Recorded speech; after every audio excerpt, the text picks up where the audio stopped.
বন্ধুরা, গত 15 তারিখ আমি গেছিলাম উড়িষ্যা। ছেলের পরীক্ষা ছিল, সাথে গেছিলাম। তো ছেলে পরীক্ষা দিতে ঢুকে গেছে, আমি বসেছিলাম একটা জবা গাছতলায়। তো এই ঘটনা অন্য কারোর সাথে আমার মনে হয় না হয়েছে। ভিডিওটা দেখো শুধু একবার।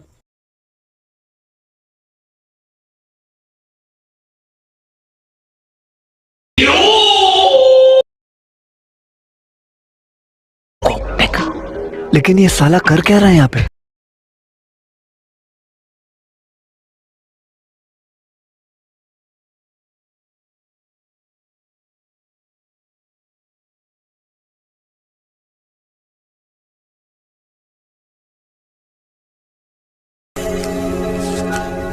लो, ये वो देख वो देख वो देख वो देख।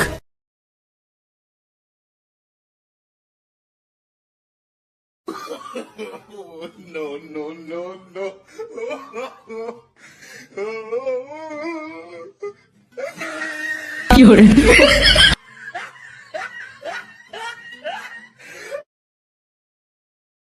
माँ